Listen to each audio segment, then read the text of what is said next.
नमस्कार मित्रांनो, eddy storm चॅनलमध्ये तुमचं पुन्हा एकदा स्वागत. सह्याद्रीच्या डोंगर रांगांमध्ये अशी काही ठिकाणं आहेत जिथं इतिहास फक्त दगडांमध्ये कोरलेला नसतो, तर तो आजही वाऱ्याच्या प्रत्येक झुळकीत जिवंत असल्याचा भास होतो.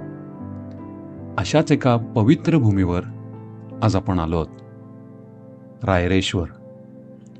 रायरेश्वर हे नाव घेताच डोळ्यासमोर उभा राहतो तो स्वराज्याचा जन्मक्षण. सन 1645.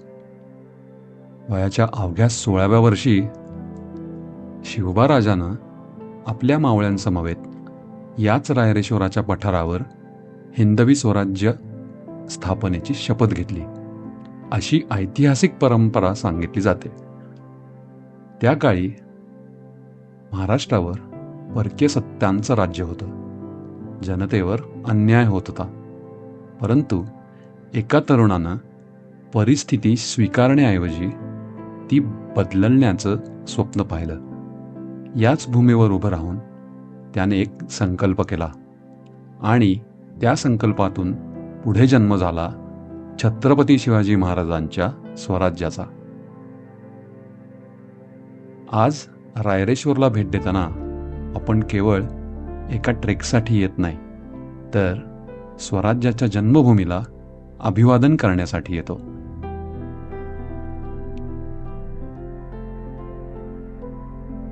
रायरेश्वराचा आमचा प्रवास सूर्योदयापासून नव्हे, तर आदल्या रात्रीच्या अंधारापासून सुरू झाला.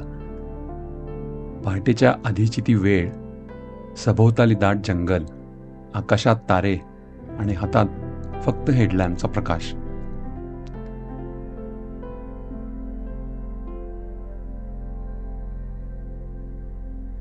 जंगलातील पायवाटेनं पुढे जात असताना आम्हाला भेटले सह्याद्रीतील काही प्राचीन वृक्ष.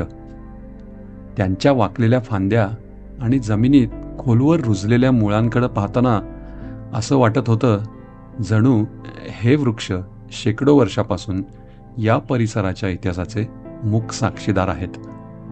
कदाचित स्वराज्याचा विचार घेऊन जाणाऱ्या मावळ्यांचीही पावलं याच जंगलातून गेली असतील.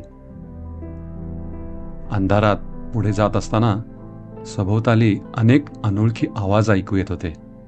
त्यातील एक विशेष आवाज होता जंगल नाईटजार या पक्ष्याचा. रात्री सक्रिय असणारा हा पक्षी सह्याद्रीच्या जंगलातील एक आगळा वेगळा रहिवासी आहे.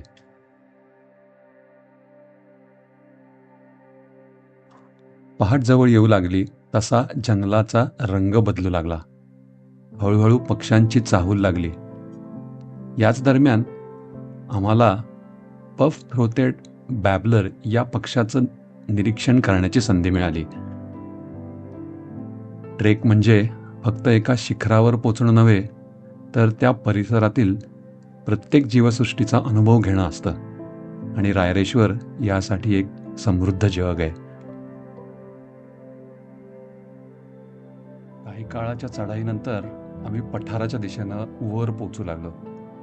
हळूहळू क्षितिज उजळू लागलं. ढगांच्या थरांमधून पहाटेचा प्रकाश पसरत होता. दूरवर दिसणाऱ्या दऱ्या, जलाशय आणि सह्याद्रीच्या अखंड रांगा मन मोहून टाकत होत्या. या दृश्यामुळेच रायरेश्वरला सह्याद्रीतील सर्वात सुंदर पठारांपैकी एक मानलं जातं. पावसाळ्यात तर हे संपूर्ण पठार रानफुलांनी बहरून जातं, तर हिवाळ्यात इथे शांतता, स्वच्छ हवा आणि दूरवरचे विहंगमय दृश्य अनुभवायला मिळतं.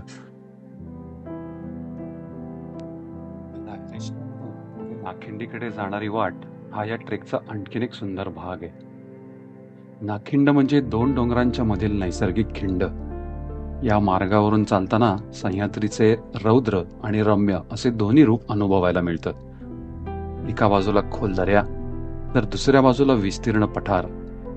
कधी दाट धुकं, कधी निरभ्र आकाश आणि प्रत्येक वळणावर बदलणारं दृश्य. हीच या ट्रेकची खरी जादू आहे.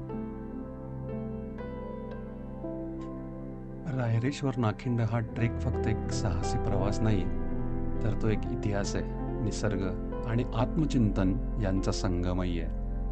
एका बाजूला स्वराज्याचा प्रेरणादायी इतिहास, दुसऱ्या बाजूला सह्याद्रीची अद्भुत जैवविविधता आणि मधोमध आपण, या सगळ्याचा अनुभव घेत चालणारे प्रवासी. आजही रायरेश्वर आपल्याला एकच संदेश देतो: मोठी स्वप्न पाहण्यासाठी मोठ्या साधनांची गरज नसते, गरज असते ती दृढ निश्चयाची. कारण याच भूमीवर एका तरुणानं पाहिलेलं स्वप्न पुढे संपूर्ण इतिहास बदलून गेलं. स्वराज्याच्या त्या जन्मभूमीला आणि सह्याद्रीच्या या निसर्गरम्य मंदिराला मानाचा मुजरा.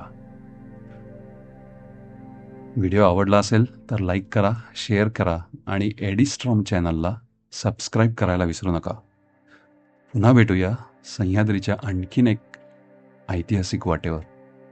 जय भवानी, जय शिवाजी.